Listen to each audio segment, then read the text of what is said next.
Level 1. The candidate. Your brother was 17 when the diagnosis came. You were 23, 2 jobs. A shared apartment. Your parents had nothing left after the first treatment round. The second round was something nobody in your family said out loud. You entered politics because someone told you there was a government assistance fund for families like yours. You visited 3 offices, filed 7 forms, waited 11 weeks. The fund existed on paper. In practice, it had been redirected somewhere. Nobody could explain. You stood outside that third office and made a decision.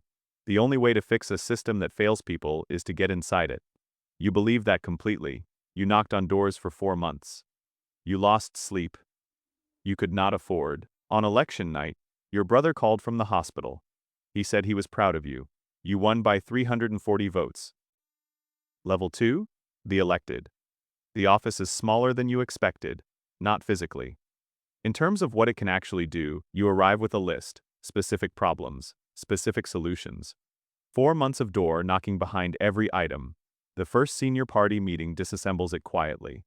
Some items are not fundable, some conflict with existing commitments, some need the right moment which is not now. You push back with evidence. They listen. Nothing changes. The first rule of this place is simple. The agenda was set before you arrived. Changing it requires leverage. Leverage requires relationships. Relationships require compromise. You go home and sit with your brother who is recovering slowly. You tell him things are more complicated than you thought. He says that's okay. You'll figure it out. You look at him and feel the weight of someone responsible for another person's survival. You go back the next morning ready to learn rules you did not write. Level 3. The compromised. The first offer comes from someone you respect. A construction contract. A connected company. Your district gets infrastructure it genuinely needs. A campaign contribution arrives from a technically legal source. You say no, the first time. He doesn't argue, he waits. 3 weeks later, your brother's treatment requires a procedure not covered by any program. The cost is immediate. You have nothing. The senior member calls again, same offer. He doesn't mention your brother, he doesn't need to. You say yes. The procedure happens. Your brother recovers. You tell yourself it was once a bridge between what the system provides and what your family needed. You are right about the infrastructure. You are wrong about everything else. Once is never once in this world. It is a door, and doors that open once stay open. Level 4. The Dealmaker. You stop counting after the 7th arrangement. Not because you stop caring, because counting requires acknowledging a number you are not ready to look at. The deals are cleaner now, more efficient. You understand what people want before they ask. Conversations happen in implications. Nothing is ever said directly. Everything is perfectly understood. He has a job, a small apartment he calls every Sunday, and tells you about his week. You tell him about the parts that exist in the public record. There is a version of you he knows.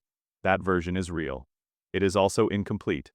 Your district has better roads, a new clinic, a youth center with your name near the entrance. These things are real too, but the cost of each one is documented somewhere that would not survive public examination. Level 5. The Protected. Nobody investigates you anymore, not because there is nothing to find, because the people who would authorize an investigation have reasons not to. A journalist calls your office with questions about a contract. By afternoon, the story is dead. You did not make that call. You did not ask anyone to. The network protects itself automatically now. You are a node inside it. Your brother calls that Sunday.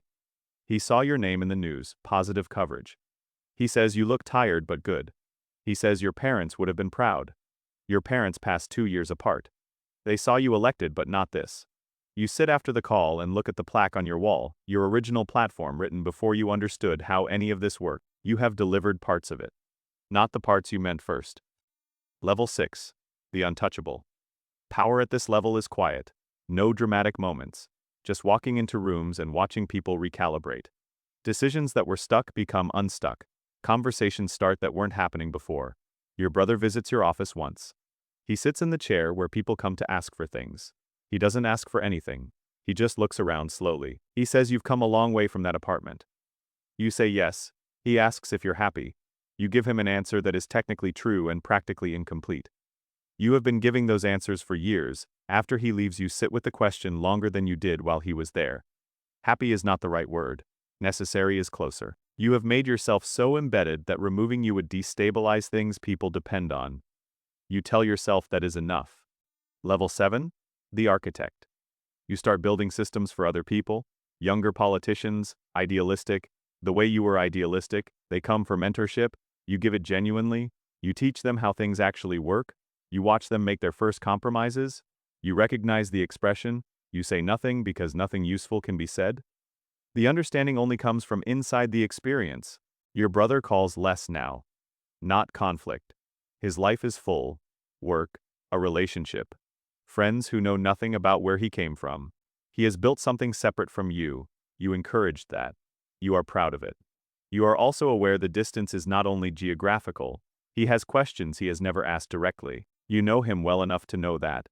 The unasked questions sit in the space between your calls. Like furniture you both navigate around. You are building something that will outlast you. You do not examine too closely what it actually does. Level 8, the exposed. The journalist is 26 years old, 14 months of work. Specific enough to survive every method your network tried. The story runs Tuesday morning, precise sourced. 14 years laid out in a sequence that makes the pattern visible to anyone reading it. Your phone goes quiet in a specific way, not empty. The silence of people deciding what to do before they call. Your brother calls before any of them. He doesn't ask if it's true. He already knows. He has known something for a long time and chose not to ask. Now the choice is gone. He asks one question. Was any of it worth it? You think about the clinic, his recovery, his degree, the things that are real and the price paid for them. You don't answer immediately. The silence between you is the most honest conversation you have had in years. Level 9, the accused. The hearing room is smaller than it looks on television. You answer questions carefully, not dishonestly, carefully. There is a version of what happened that is legally defensible, and you stay inside it.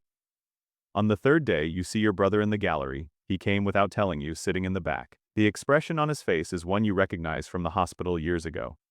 Someone trying to hold something together while understanding it is already broken. You look at him for 3 seconds before looking away. In those 3 seconds, you experience something 14 years of political language has no words for. You think about the third office, the 11 weeks, the moment outside that door. You entered the system to fix it. You fixed some things. You became other things. The two facts sit beside each other and refuse to resolve. Level 10. The legacy. 2 counts. A fine. No imprisonment. You resign before the verdict. Your name comes off the clinic. The youth center plaque is replaced. The photos come down in an afternoon. Your brother meets you the week after. A restaurant, he chose it. You sit across from him without a desk between you for the first time in years. He doesn't talk about the verdict. He talks about his life, his work, the person he is with.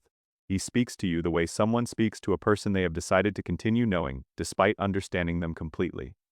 That decision costs him something. You understand its value precisely because you understand the cost of everything now. He asked once if it was worth it. You still don't have a clean answer. What you have is a brother who showed up that moment is real. It is not enough. It is what you have.